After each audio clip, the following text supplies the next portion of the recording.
네, 지난해 한 수입 화장품 브랜드 연구소에서 한국 여성 700명을 대상으로 조사를 했더니 하루 평균 화장하는데 40분 정도를 쓰고요. 또 매일 사용하는 기초 화장품이 13개로 나타났습니다. 이 화장품 많이 사용하는 분들 특히 주의 깊게 보셔야 될 것 같은데요. 최근 한국유방암학회가 화장품에 들어가는 대표적인 보존제 성분인 파라벤이 유방암을 유발할 수 있다면서 정부에 역학 조사를 제안한 것으로 MBC 취재 결과 확인됐습니다. 보도 내용 함께 보시죠. 지난 15년 동안 유방암 환자의 증가세는 가파릅니다. 우리나라만 해도 4배. 여성들의 초경은 빨라지는데 출산은 늦어지고 모유 수유 비율도 떨어졌기 때문에 유방암이 늘었다는 게 주된 분석이었습니다.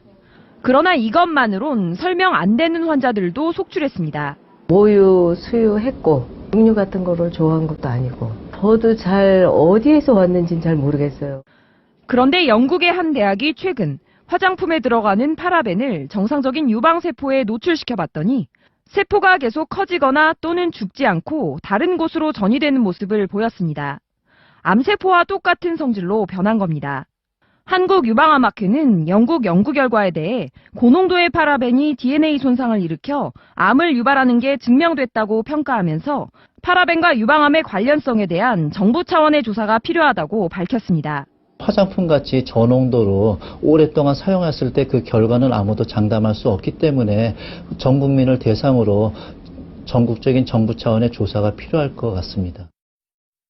네, 이 파라벤의 유해성 논란은 우리나라뿐만 아니라 전 세계적으로도 꾸준히 제기돼 왔었는데요. 파라벤에 대해서 들어는 봤는데 정확하게 어떤 성분인지는 잘 모르겠다는 분들 많습니다. 자료를 보면서 설명해 드리겠습니다. 네, 화장품을 구성하는 성분 먼저 크게 4가지로 나눌 수가 있습니다. 가장 먼저 정제수, 그러니까 물이고요. 여기에다가 미백 효과나 주름 개선 같은 이 화장품의 기능성 성분이 또 추가되죠. 또 피부 흡수가 잘 되게 도와주는 계면 활성제, 즉 유화제가 들어가고요. 그리고 마지막으로 화장품의 변질을 막는 방부제가 들어갑니다. 자, 그런데 화장품에 들어가는 이 보존제, 즉 방부제의 종류를 살펴보면 파라벤, 또 페녹시 에탄올 등 20여 가지 종류가 있는데요. 이 가운데 가장 많이 쓰이는 대표적인 성분이 바로 파라벤입니다. 이 파라벤 같은 방부제는 화장품이 미생물에 오염되는 걸 방지하고 또 3년 이상 안전하게 보존될 수 있도록 해주는 그런 역할을 하죠. 쉽게 말해서 상하거나 썩지 않게 해주는 겁니다. 파라벤은 한때 인간이 만든 화학 방부제 가운데 안정성이 가장 뛰어나다는 평가를 받기도 했었습니다. 자, 파라벤에 대해서 좀 더 살펴보겠습니다. 네, 이 파라벤은 1920년대 미국에서 개발됐는데요. 화장품뿐만 아니라 치약, 샴푸, 또 의약품 등 이 다양한 품목에 매우 폭넓게 사용되어 왔습니다. 자, 그런데 10여 년 전부터 영국과 유럽을 중심으로 파라벤의 안전성 논란이 제기돼 왔었는데요. 이 파라벤이 체내에 들어가면 여성 호르몬인 에스트로겐과 유사하게 작용을 하면서 호르몬 교란을 일으키고 또 암을 유발할 수도 있다. 이런 문제가 제기된 거죠. 자, 그런데 파라벤이 실제로 암을 유발하는지 그 인과관계는 아직까지 밝혀지지 않았습니다. 하지만 유력한 증거들이 여럿 발견되면서 유럽에서는 이 파라벤 허용 기준을 점차 강화하고 있는 그런 추세인데요. 자, 유상경 아나운서, 이 파라벤에 대한 규제, 유럽과 우리나라의 이 규제 기준이 다르다고요? 네, 그렇습니다. 이 방부제 성분은 파라벤은 종류가 다양합니다. 그런데 우리나라 식약처에서 화장품에 사용해도 된다고 허용한 파라벤은 모두 7가지 종류입니다. 이 가운데 이 페닐파라벤은 지난 9월 식약처가 법정을 바꿔서 올해 말부터는 사용을 할 수 없게 됐습니다. 자, 나머지 6종류를 살펴보면 이 메틸파라벤과 에틸파라벤은 유해성이 상대적으로 덜한 반면에 이 프로필과 부틸은 이 파라벤류는 유해성 논란이 많은 성분입니다.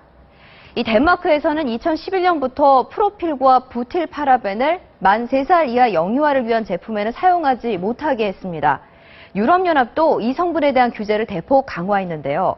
지금은 제품에 0.8%까지를 넣어도 되지만 내년부터는 0.19% 이상 넣지 못하도록 했습니다.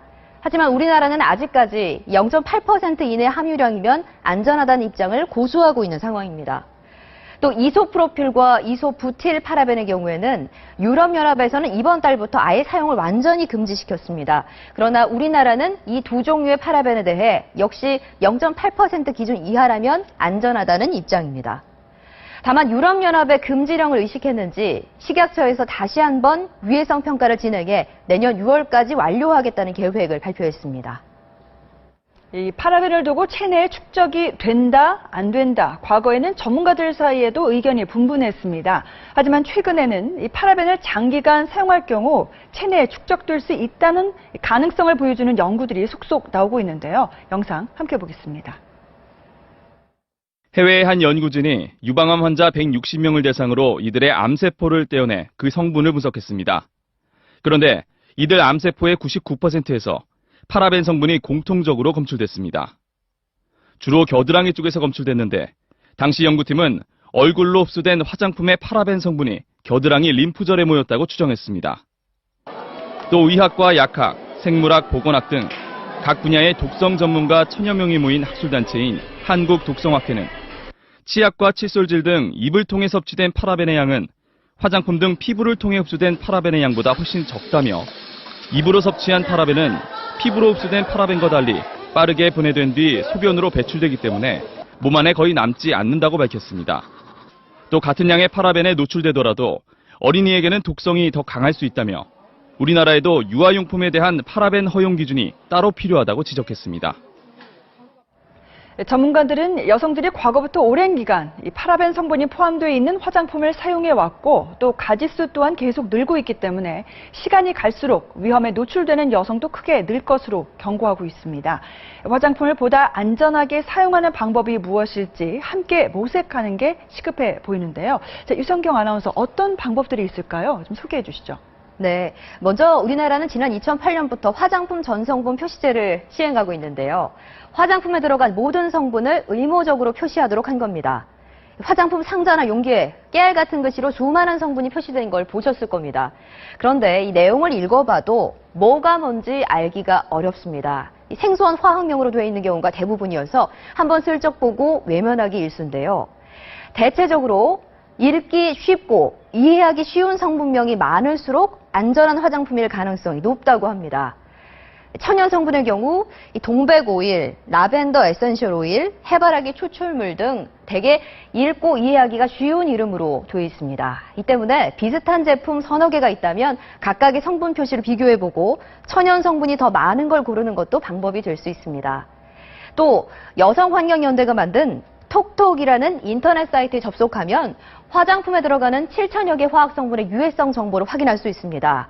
성분의 유해성 정도에 따라서 이 녹색과 노랑, 빨간색 이렇게 세 단계로 나눠서 알려주는데요. 이 빨간색 성분만 피하더라도 보다 안전한 화장품 사용이 가능해지겠죠. 또 파라벤이 함유되지 않았다는 무파라벤 마케팅에 현혹되지 말아야 한다고 강조합니다. 대신에 들어간 이 대체 방부제가 이전보다 더 안전하다는 근거가 없기 때문이라고 하는데요. 결국 성분 하나를 하나하나 검색해봐야 제대로 알 수 있다는 얘기겠죠. 마지막으로 한국 여성들에게 가장 필요한 건 화장품 다이어트입니다. 이 모든 제품을 천연 화장품으로 바꾸는 건 어렵다 하더라도 가짓수를 줄일 수는 있겠죠. 먼저 클렌저로 세안을 하고 토너를 바른 뒤에 로션, 에센스, 크림 이 세 가지 중 한 가지만 사용을 하고 자외선 차단제로 마무리하면 화장품 사용 가짓수도 4단계로 축소가 돼서 파라벤 함량을 대폭 줄일 수 있다고 전문가들은 조언합니다.